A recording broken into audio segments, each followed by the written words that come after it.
you from the 37th parallel on America's haunted highway. It's Pixelated Paranormal, your guide to the unusual and the strange.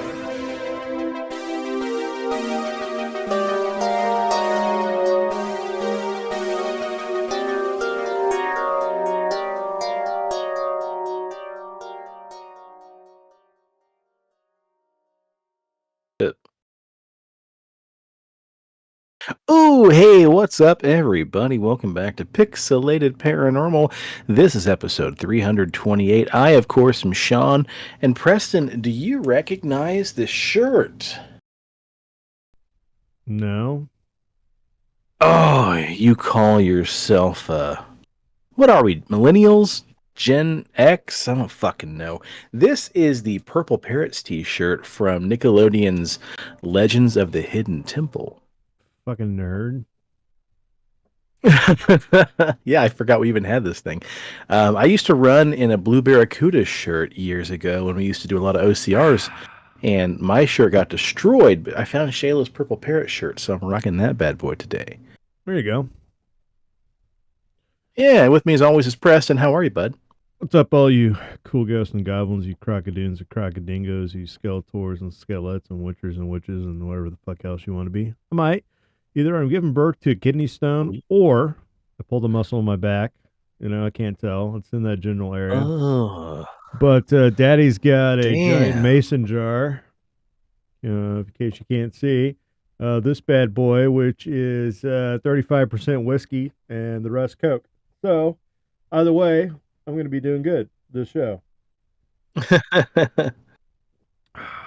Well, you know how I know that it's kicking in already is because about 30 seconds ago you told me it was 20% whiskey, so that math checks out, pal. Yeah. Well, I'm excited about tonight's episode. We're jumping back into the conspiracies, but on this show specifically, I got to give a shout out to Cody, the Cody. He shot me over a direct message and asked if we ever talked about the Sodder children or the disappearance of the Sodder family.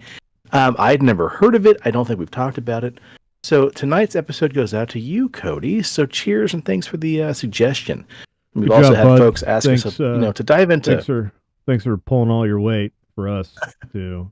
You know Yeah. what? You're Yeah. an intern now. You get nothing, not even credit. It was all us.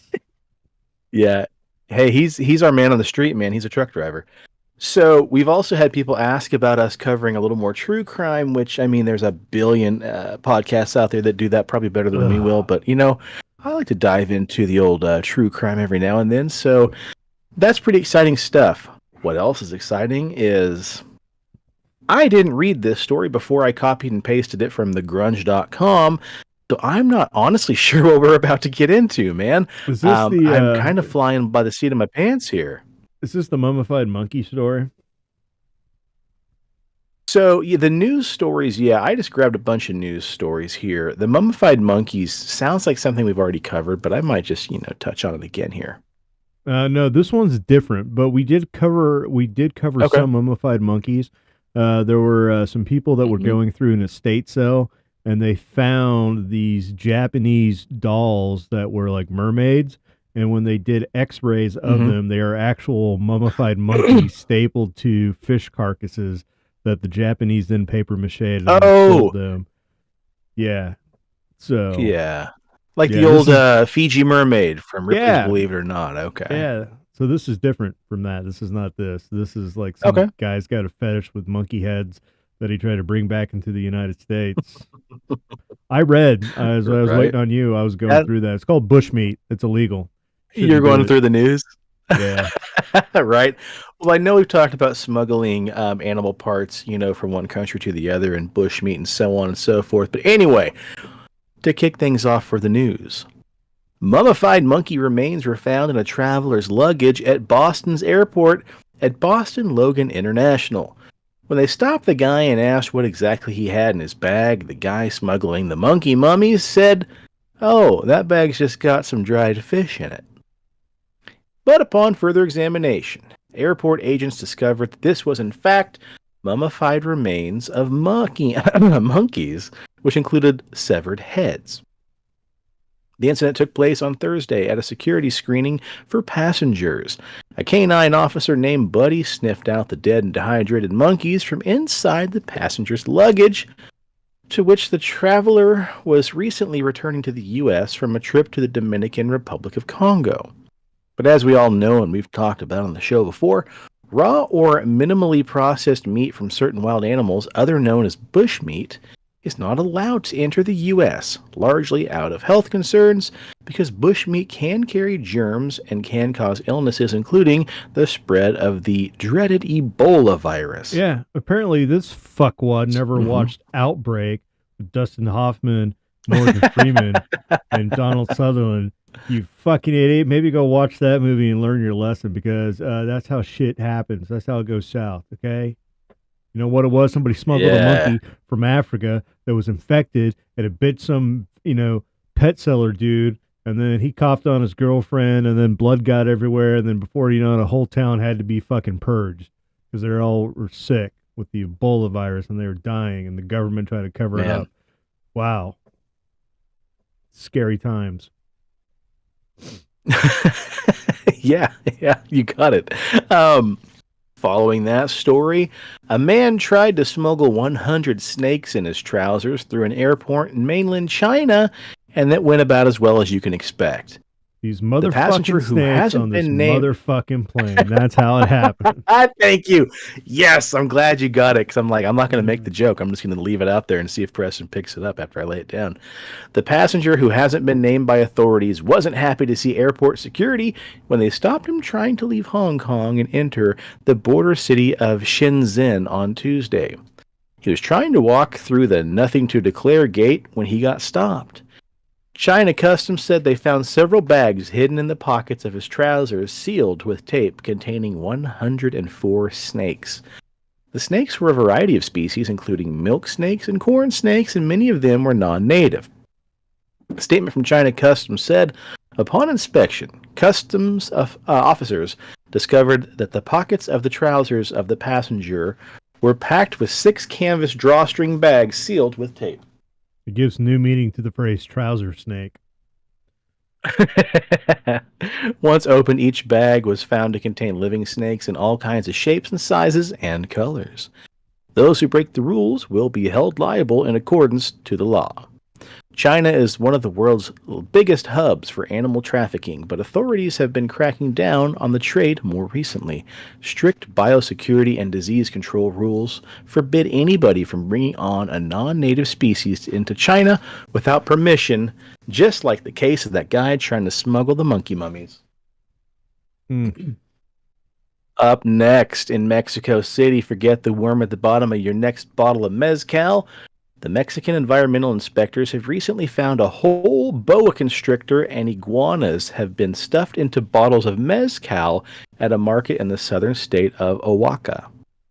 The wide-mouthed bottles were filled with artisanal wild agave mezcal that was apparently meant to be drank, albeit probably on a bet, but the Federal Office for Environmental Protection said back on Tuesday. It seized 15 bottles with species including blood snake, ridgehead snake, yellow belly snake, and whip snakes. For decades, college students have been downing the maguey worm found at the bottom of some bottles of mezcal. The worms were originally added for either taste or to prove the drink's authenticity. But again, the sale of wildlife, even pickled, is strictly regulated in Mexico. It's almost like you're not supposed to fucking do this shit, right? It seems to me like every fucking country has a rule that says you don't bring in shit that we don't want you to bring in. I mean, look, if you put a little bit of, you put a baby iguana foot in the bottom of a bottle of mezcal, I'd drink it.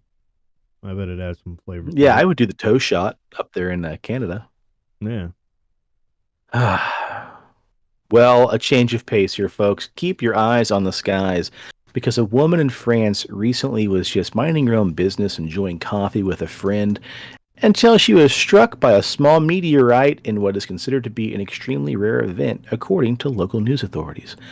That's right, guys. The woman was chatting with her friend outside on a terrace when she was suddenly hit in the ribs by a mysterious pebble. Oh, I heard a big boom coming from the... Cool! Fucking French. I heard a big boom coming from the roof next to us. In the second that followed, I felt a shock on the ribs. I thought it was an animal like a bat. We thought it was a piece of cement that one would apply on the ridge of tiles, but it didn't have the same color. After being struck by the rock, the French woman, who was a resident of the commune of Schermec in the northeast of the country, took it to a roofer for examination. The roofer told her that it wasn't made from the cement that would be used on the roofs and looked more like a meteorite. So she showed the object to the geologist Thierry Ribman, and the geologist told DNA... that's weird. The geologist told the DNA... That doesn't fucking make any sense. Anyway, geologists said the rock appeared to contain a mixture of iron and silicone and could be a meteorite. In total, all the pieces of the meteorite have been recovered for a total mass of almost 4 ounces. Redmond said the phenomenon of people being struck by such objects are extremely rare. Almost 50 tons of meteoric material is estimated to fall to the Earth every day, according to NASA. But most of this is extremely small, and the majority falls into the oceans, which of course cover about 70% of the Earth's surface, at least for now. Did it break a rib? Keeping things going. Even at like 4 ounces. It didn't say so. Like it should have gone through her like a bullet and should have splattered her all over the baguettes. Like, I don't think it was a meteorite. I think what happened is the meteorite must have hit the roof and then ricocheted off of it or rolled off of it and landed on her. Did that roof get fucked up? Because you're right. I would something think it should have got fucked up. I don't know, man. I'm not really sure. I mean, you got to think 4 ounces is 1/3 of a can of Coke, so it's got to weigh a little bit, man. It's got some mass to it still. Yeah. Well, up next off the coast of Sri Lanka, according to news reports, several fishermen who had been part of a crew of 6 that had set sail in the Tangal Fisheries Harbor back at the start of June on a fishing trip that was supposed to span several days, came across a number of mysterious bottles in a sea around 320 nautical miles off the coast of Sri Lanka. Now, for reasons unknown, maybe we call it science, the men not only started to open and drink the unidentified contents of the bottles, but had even distributed some of them to other fisher boats in the area. Before long, several of the men that had become extremely ill happened to perish. A total of 4 men died from drinking the mysterious liquid found in the mysterious bottles. A 5th later succumbed to the same fate just days after. The 6th and only remaining crew member was evacuated to a hospital and has survived. It remains unclear what actually was in the bottle or why the men would drink the contents, but efforts are now underway to warn other crews not to ingest whatever it was contained inside the bottles. It's possible the crew believed the bottles contained alcohol that might have been still good to drink. But whatever the case, it goes without saying that drinking the contents of random bottles you happen to find floating in the ocean or anywhere else is not a good idea. What the fuck? Well, Preston, speaking of space trash, we just celebrated the anniversary of Roswell. A sample that may have been believed to have been extraterrestrial in origin has now been sent to a lab for further analysis. Back in 2022, the All-Domain Anomaly Resolution Office, or AARO, the Pentagon's official UFO investigation, sent a sample of the unidentified material to Oak Ridge National Laboratory. The material was of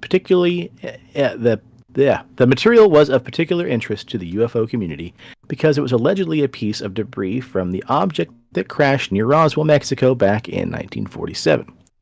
Now, the results of the lab analysis has finally been published.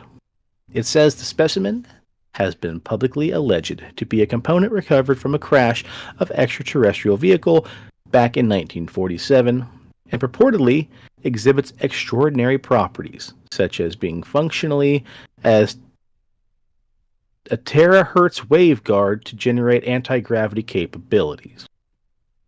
Considering all available evidence, AARO assesses that the specimen is likely a test subject, a manufacturing product or byproduct of a material component of aerospace performance studies to evaluate the properties of magnesium alloys. In other words, guys, there's nothing that suggests the material that was recovered, or at least submitted to the analysis, is of extraterrestrial origins. Although the origin, chain of custody, and ultimate purpose of the specimen remain unclear, a modern and robust analysis of the chemical and structural compositions and properties don't indicate its origin is non-terrestrial, nor does the data indicate that the material examined has ever been pure single crystalline bismuth layer that could possibly have acted as a terahertz waveguard. So while the findings don't necessarily rule out the possibility that this material was from extraterrestrial spacecraft, as things stand, there is no evidence to suggest either way. That last sentence was like, how many pickles peppers could people pickle I know, dude. And you fucking nailed that. Like something dude, science word transmogmitter space jammer. Like, whoa. Like, you normally just would have fucking shit the bed on that, buddy. Like, you impressed me. Man. Like, wow. Let's fucking just sign it off right here, boys. Yeah, man, for a guy that used to have a stutter, that wasn't too bad. Damn. Oh, fuck. Well, anyway, folks. Yeah, that's right. This one's a long one. We're not about to sign out 25 minutes in like the last couple episodes. Strap in, our boys main and girls. story. Or strap on. That's true, yeah. On this installment of our Conspiracy Files, we go back to Christmas Eve, December 25th, 1945. Fuck, late that night or early the next morning. No, in December, buddy boy, I'm going to have you read the Communion book by Whitley Strieber, and we're going to finally dive into that sumbitch. I also have that book of cryptid folklore for Christmas. Christmas cryptid critters. Yeah. Mm-hmm. Fuck yeah, it's going to be a good December. Anyway, on this episode, we're going back to Christmas Eve, December 25th, 1945. Where late that night or early in the morning, a fire destroyed the home of the Sodder family in Fayetteville, West Virginia. And after the fire, mysteriously 5 of the 9 children were never seen again, leading many people to believe there may be more to this incident than meets the eye. So that's right, folks, we're going to sloppily dive into the Sodder family disappearance. Now, presto, I don't think you've really read much about this, right? Because I know I sure haven't. I have no idea what you're talking about. It's like, wow, virgin. There we go. Now, let me make a small correction. The story takes place in Fayette, West Virginia, not Fayetteville. Fayetteville is in Arkansas. Our story takes place on Christmas Eve, 1945, in Fayette, West Virginia, at the home of the Sodder family. This is a big old prosperous family of 12. You got Daddy, his name's George. You got Mommy, her name's Jenny. Yeah. Then you got all the kiddos. John, 23, George Jr., 16, Marion, who is 17, Lewis, age unknown, Maurice, 14, Martha Lee, 12, Louise, 9, Jenny, 8. Is that like Jenny Jr.? And Betty, age 6. Now, if you're keeping track and doing math, you realize I left one person out. Well, there's one person in the story who wasn't at home during this fire, and that was one of the adult children who were enlisted in the Army at the time of the event in question. Anyway. What's his name? Timmy? The night's events... Jerry? Let's call him Jerry, right? Jerry. It's either Jerry or Terry. Anywhoozle, the night's events were winding down cheerfully. For the Mr. and Mrs. Sodder, they were straightening up the house, while the younger children were playing with all the toys that 17-year-old sister Marion had bought them from her job at a dime store. After 10 p.m., the children asked their parents, George and Jenny, if they could stay up a little later, which was granted as long as Louise and Maurice closed the chicken coop and fed the cows. Now, accordingly, the older boys, John and George Jr., had already gone to bed up in their room in the attic. Jenny woke a little after midnight when the phone suddenly rang. She answered to hear a party in the background and a strange woman speaking in unintelligible language asking for someone who didn't live at the Sodder house. When Jenny told the woman this, she laughed and hung the phone up. Jenny noticed that her children were no longer in the living room, and the lights had been left on, and the front door was unlocked, which was unlike her well-mannered children, but she simply turned the light off and locked the front door and then went back to bed. About a half hour later, Jenny awoke to hear something hit the roof. She thought it might have been a rubber ball. She heard it roll down and hit the ground with a large thump. Was that fucking She listened French to hear if it would meteor, have. She listened. She listened to hear if it would happen again, but it did not. And she never checked to see what it might have been. She just drifted off to sleep and heard nothing more. At around 1 a.m., Jenny woke up again, this time smelling that her house was burning as a fire raged throughout their West Virginia home. So then Jenny called out to George and then ran downstairs. Marion was asleep on the sofa, and Jenny told her to get the 2-year-old Sylvia out of the house. Aha, that's why I left out Sylvia. Sylvia was not listed in my list up above. Anyway, Jenny later recounted, I yelled and yelled, and the family, the 2 boys, John and George Jr., came stumbling down, their hair singed by the flames. John later stated that he shouted into the next room and heard his siblings answer, but his testimony had drifted. Soon after the fire, he said that he'd actually shaken them awake, though it was essential to know if he actually saw his siblings that night. Trauma and guilt clouded his memory, and according to an author who wrote up a book about this named Stacy Horn, who researched the case and interviewed the fire professionals in town, no one really knows. George Jr. and John tried to help their father battle the blaze. Once they were outside, they realized that none of the children had actually come down the stairs, and the fire was only getting worse. The children were not seen at windows, but again, this could be normal because according to West Virginia State Fire Marshal Sterling Lewis, he says it's not unusual, as younger children wouldn't go to windows, but oftentimes hide from the fire in the house. He said, we find them under beds, we find them in closets, we find them crawled up into bathtubs. So the Sodder children could have been dead of smoke inhalation before the flames even reached them. It's hard to tell.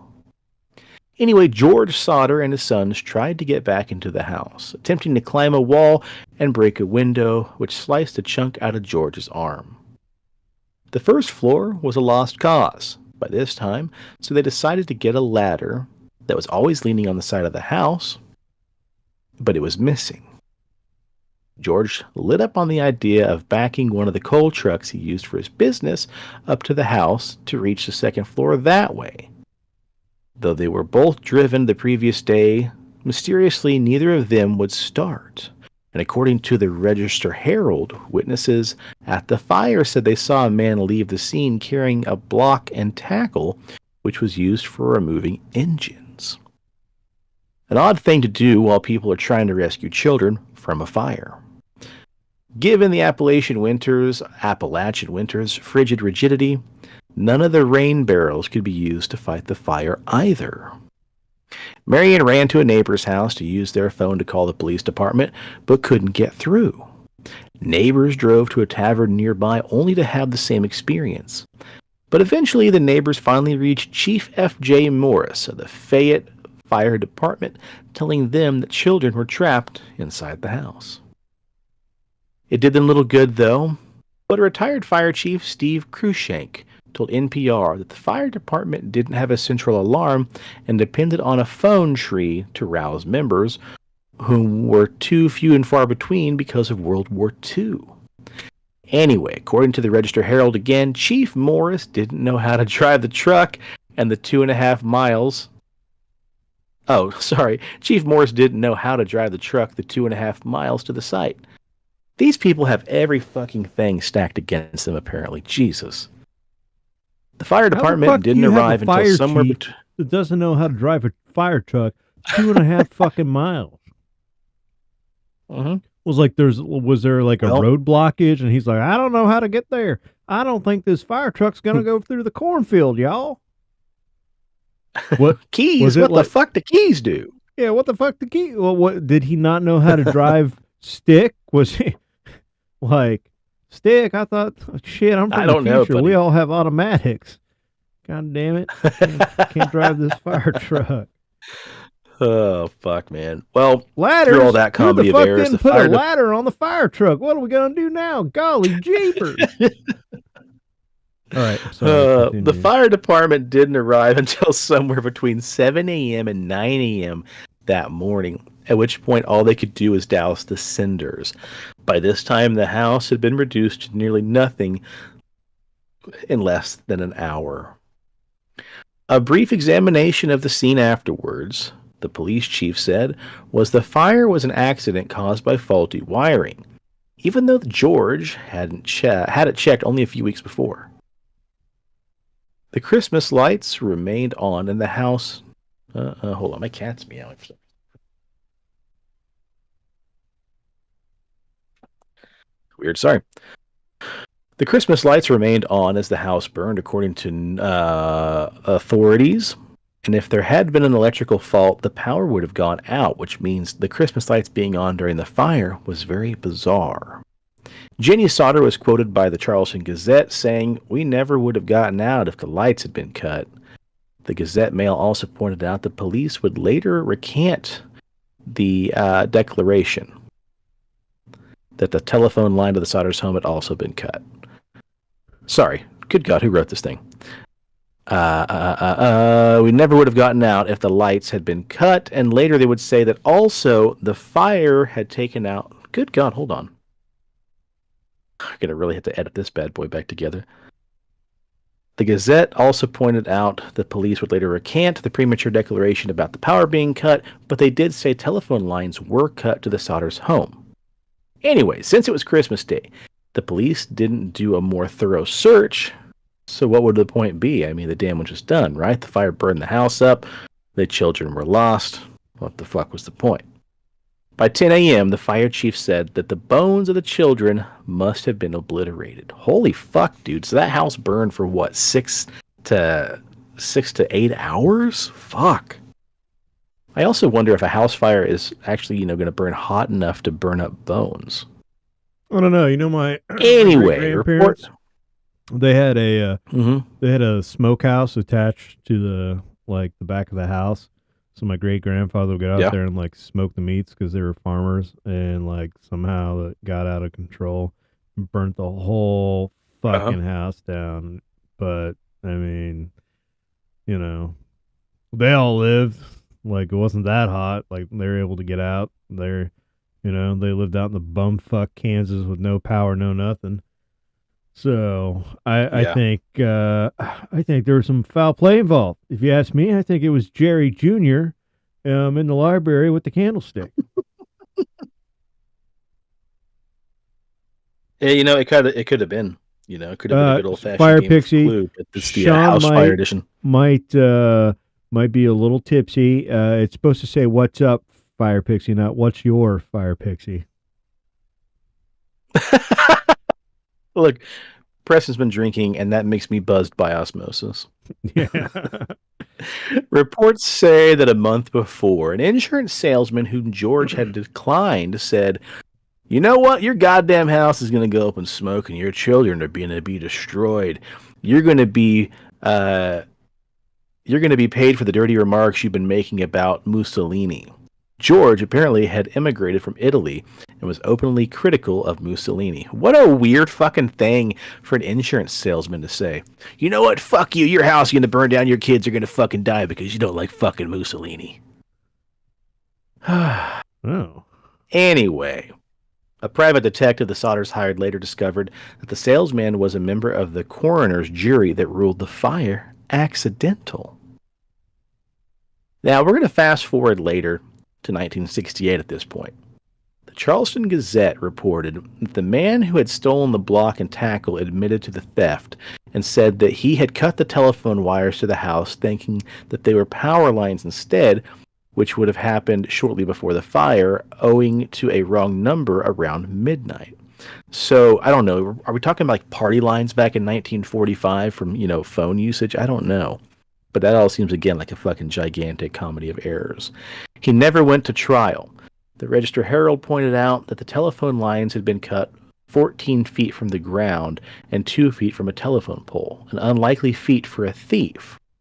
Stacy Horn would later say that no one believed him about cutting the wires, but at any rate, he said that he had nothing to do with the fire itself. He was just there to steal some engines. Now, the trusty ladder that was found down the embankment more than 75 feet from where the house normally stored it was perhaps being used for cutting the wires, because remember, they said they had a ladder on the side of the house that was suddenly missing. Did Fire Chief Morris claimed car engines not weigh that much back in the day? Because I'm thinking, like, how the fuck are you going to steal a fucking chop shop? Yeah, you know, it's like Eddie Murphy in Beverly Hills Cop. No. Chop that bitch up. Wife's been acting all strange, right? Yeah. What the fuck? Like, you're just going to steal the engine out of somebody's, like, front lawn, like, rip the hood open and... What are you fucking putting this in? I don't know. An engine weighs like, even back then, it had to weigh like 500 pounds. This makes no sense. Yeah, I think the box and tackle was probably used, or the block and tackle was used to remove, like the engine, aka like cut the wires and maybe like, jostle it loose. But nothing ever said that he actually was like, seen carrying the engine block on his shoulder while he was walking away. So I don't know. Maybe the mafia hired him to just fucking cut the wires. Who knows? But anyway, 2 years later, Chief Morris claimed that he did, in fact, find evidence at the Sodders family dead children that morning. Specifically, he found a heart, which he buried in a sealed dynamite box on the property. Given that the fire leveled the house and supposedly atomized 4 skeletons, it's ludicrous, of course, that he claims to have found a heart, among all things like fucking, melted bones. He was coerced into showing the family the spot where there had indeed been a box. Supposedly, they brought it to the funeral home in Montgomery, and he said when we did open the box, he found what looked like a fresh beef liver. The story gets fucking weird, right? Morris then said that he did make up the story, but only so the Sodders would stop looking for their children. Stacy Horn theorizes that he did this because he had actually found remains the morning after the fire and wanted to cover up that either he ignored these or threw them out to spare the Sodders the agony of seeing their children's remains. If this were the case, he didn't do them any kindness. So the story kind of jumps all over the place, but yeah, basically 4 kids are missing after the fire, right? Everybody's on the same page with that, 4 kids missing? Yeah. The Sodders became convinced that their children had not died. They simply could not find any evidence of their children have been present during the fire, aside from John having said that he tried to shake them awake before later contradicting this. Jenny would read an article later about a fire in a similar 3-story farmhouse. All 7 skeletons were found, even that of a 3-month-old. According to the Smithsonian Magazine, she began conducting experiments in which she tried to burn a chicken, a cow, and also pig bones. No matter what she did, the bones always remained. An employee at the crematorium informed her that bodies normally get burned at 2,000 degrees Fahrenheit for 2 hours, and the bones still sometimes remain. And that's, of course, true, because then you got to take that hammer and start beating up the cremains to kind of break apart them leftover bones. The Sodders tried to enlist the FBI and received a letter in response from Director J. Edgar Hoover stating, "Although I would like to be of service, the matter related appears to be of local character and does not come within the investigation or jurisdiction of the Bureau. The police and fire department refused to let the FBI assist, so nothing more came of it." In August, though, back in 1949, so we're talking about 4 years after the fire, the Sodders brought in a pathologist, Oscar B. Hunter, to excavate and examine the scene. Well, they found a few objects, a damaged coin, a burned dictionary, and shards of vertebrae. They never found anything conclusive as proof the children had actually died. After the fire, Jenny Sodder only wore black in mourning until her death.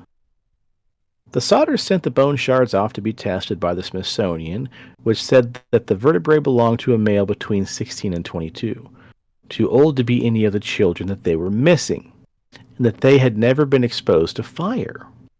Since the house was stated to have been burned for over at least half an hour or so, one would expect to find a full skeleton of 5 children rather than only vertebrae. Blah, blah, blah. It's very strange that no other bones were found, and allegedly careful evacuation of the basement of the house. So I'm kind of confused now at this point. Like, I thought this thing burned for like 8 hours. But anyway, I'll digress. NPR reports that within a week of the fire, and much against the wishes of the fire marshal, George Sodder had bulldozed 4 to 5 feet of dirt onto the remains of the house to turn it into a memorial garden for his dead or missing children. In all likelihood, these fragments were in the dirt that George had used. The Sodders later found the bones had come from a grave in Mount Hope. Well, that's fucking got poltergeist written all over it. Mm-hmm. The Sodders put up a billboard on the property where their house had once sat, and it read, "What was their fate? Kidnapped? Murdered? Or are they still alive?" with details about the night in question. It asked why there had been no odor of burning flesh, questioned the motives of the law enforcement officers involved and what they would have gained by the Sodders' suffering, but most importantly, why were there no remains? The sign quickly became a landmark. The reward was first $5,000 and then raised up to $10,000. This caused George and Jamie to receive frequent calls with many fruitless tips. The Charleston Gazette-Mail, George said, "It's like hitting a rock wall. We can't go any further. We just don't know what to do.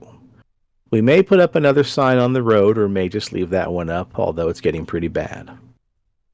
In a 1967 interview, George was quoted saying, "Time is running out for us, but we only want to know. If they did die in the fire, we want to be convinced. Otherwise, we want to know what happened to them." Now, the NPR reports that the billboard stayed up until Jenny died 20 years after George. However, Sylvia Sodder Paxton, their youngest daughter, still wanted to honor her parents' wishes and keep the story alive. So according to Mental Floss, before being taken down, the billboard read, "After 30 years, it's not too late to investigate." Now, there's also reports that a bus driver claimed to have been seen somewhere throwing balls of fire. Oh, sorry, hold on. Now, there are also reports that a bus driver claimed to have seen somebody throwing balls of fire onto the roof of that Christmas Eve night. 3 months after the house burned down, Sylvia, according to the Charleston Gazette... Fire. He was just like... right.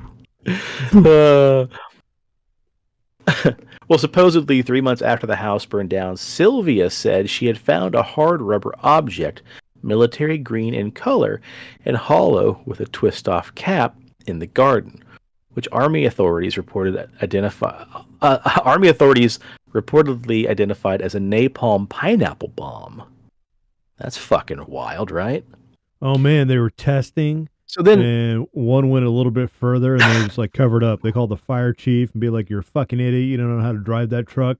Get lost in the forest." We had nothing to do with it. I'm still saying it's the mafia. In 1953, Ida Crutchfield, a motel operator in Charleston, said that she had seen the children a week after they disappeared. She'd only previously seen pictures of the missing Sodders 2 years after the fire, though, according to Stacy Horn. Crutchfield, though, recalled the two men escorting the children as hostile. Later on, there were quotes of a woman operating a tourist shop 50 miles from Fayetteville who told police, "I served them breakfast. There was a car with Florida license plates." Well, see, it says Fayetteville later on, and this is cut and paste, so I don't fucking know. Who knows, man? It's a conspiracy. Anyway, she said, "I served them breakfast. There was a car with Florida license plates on a tourist court, too." Sodders received a letter from a woman in St. Louis claiming that Martha was in the convent there. In Texas, a barfly was sure he had heard people talking about settling a Christmas Eve fire in West Virginia. In Florida, the children were supposedly staying with Jenny's relatives. And later people reported that in Houston, a woman said a man she knew drunkenly confessed to being Lewis. When George got there, the man said that he was not Lewis and he had never stated otherwise, though George wasn't convinced and carried his doubt until his death. In 1968, more than 2 decades after the children went missing or died, Jenny received an envelope with a Kentucky postmark and no return address. Inside was a picture of a man with the same dark, serious eyes as her children. On the back was a handwritten, "Louis Sodder, I love brother Frankie. Illo boys. A90132, most of which meant nothing to them. None of the Sodders were named Frankie. Some folks theorize that since 90132 was then the zip code of Palmetto, Sicily, that all the children may have been taken by the mafia and placed with the families of family members. Jesus, that doesn't make any sense. I think it's supposed to say, and placed with members of the mafia, because George had left Italy to escape their influence. George never spoke on why he left Italy, so this is pure suspicion. George and Jenny were reluctant to first tell anybody about the picture for fear of spooking the presumptive Lewis or causing him harm. The Sodders were sure this was Lewis, though, whom they had last seen when he was 9. They added the picture to the billboard and enlarged the photo, putting him on their fireplace. People aren't shy about trying to piece together any kind of evidences. One of the more popular theories is that Mussolini loyalists lashed out at George Sodder to punish him for being so spokenly anti-fascist, even though Mussolini had already been executed by this point. They snuck into the house, abducted the children, and then lit the house on fire to kill the rest of the family. So why they wouldn't have killed all the Sodders is unclear. Anyway, from there it gets a little hazier, with theorists essentially throwing things at the wall to see what sticks. Such as the idea that Sodder siblings were also sold to an orphanage, which apparently was lacking in children, thus willing to pay for them, which is shit that did happen back then. According to the Register Herald, it's been theorized the children were also said to have started the fire only to flee to hide, never to return, which would be unlikely for 4 or 5 children because they probably would have fucking froze to death. No. Anyway. No. You're forgetting. You don't think so? That could have been the very first family that was murdered by Bagul. Like Sinister all the way, baby. You think so? Yeah. You're opening a whole other chapter to this conspiracy theory. What's likely is that the town covered the truth up, intentionally obscuring or stonewalling. However, if kidnapped, the children would never escape their captors. When the case hit the news, they never sought out their parents. George Sodder speculated that George Sodder speculated they could have been shown a picture of the burned house and told that everybody was killed. The younger ones might not have known, us, but we would know them anywhere. So it's hard to say what exactly happened. Did the children start the fire? Was it just some kind of stray ember from the fireplace? Did the mafia burn them down? What exactly happened? Dude, Dave Matthews does a killer cover of that song. But yeah, it's hard to say what happened, man. Was it the mafia? Was it some kind of military grade napalm? I don't know. What do you think? I'm leaning part Bagul, part American Army. American Army, huh? You think just a rogue napalm bomb? Yeah.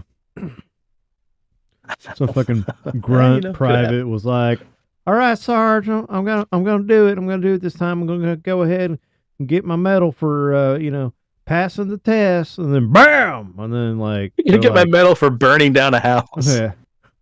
Oops, Sarge. Am I good? Am I still good? Do I got what it takes? Jesus, man. God damn. I can do to the Nazis how I just did it to this family in West Virginia, Sarge. I swear to God, I can. Put me in, coach.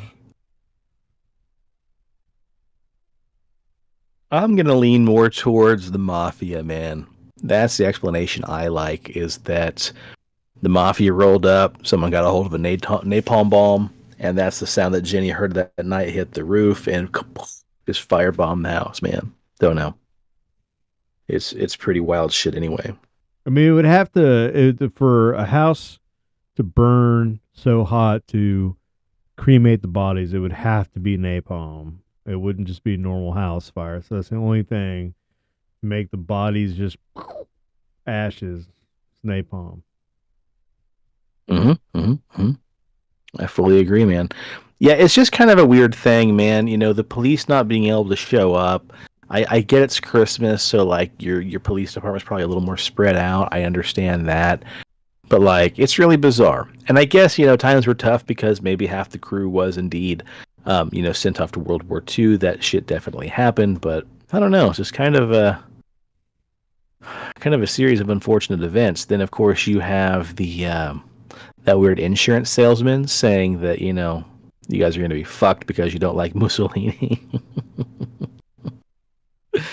Oh, shit, man. Pretty sad stuff anyway. Shouldn't laugh, but... There we go. Anyway, guys, that is the story of the Sodder house. I'm sorry, the Sodder family disappearance, not the Sodder house rules. Boy, someone's been drinking. The Sodder family disappearance. So, all right, man. Well, that's all I got. We're towing the line of almost 50 minutes here, so that's a pretty good place to stop.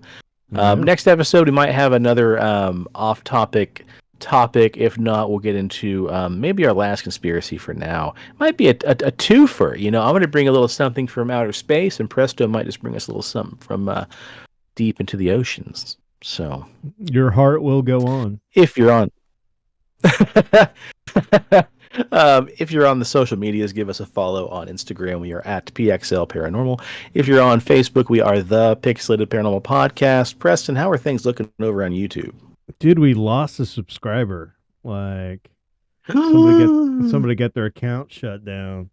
Fucking conspiracy nuts. So we're back at like 314.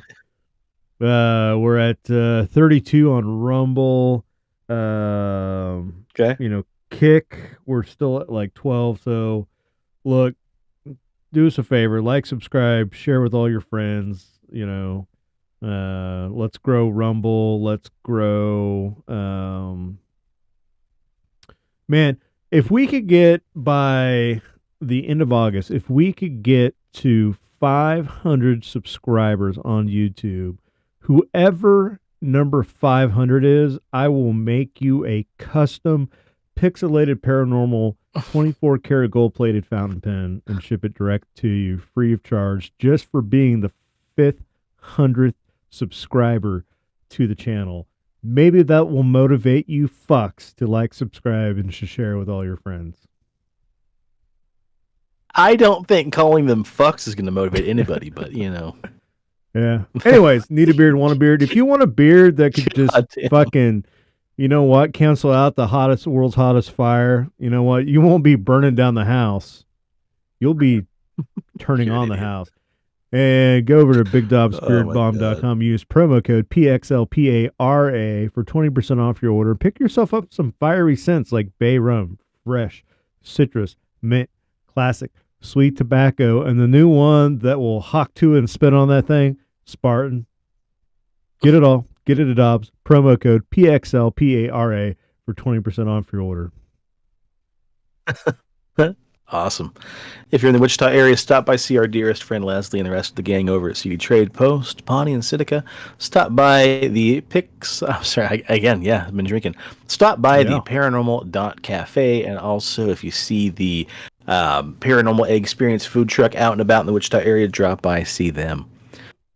All right, until then, I'm going to raise this glass of 903 Brewing's Chupacabra Batch 3 Redux and say cheers to the weird shit in the world and those of us that love to talk about it. Man, and stay spooky and stay on the paranormal highway. The cast at Pixelated Paranormal would like to thank you for listening to this week's episode. Pixelated Paranormal is here to tell you tales of the fantastical, the strange, the unknown.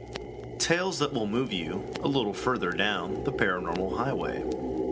If you'd like to share your own listener story, we would love to hear it. Email us at pixelatedparanormal@gmail.com. Again, that's pixelatedparanormal@gmail.com. We'd really love to hear from you. Again, thanks for listening to this week's episode of Pixelated Paranormal, your guide to the unusual and the strange.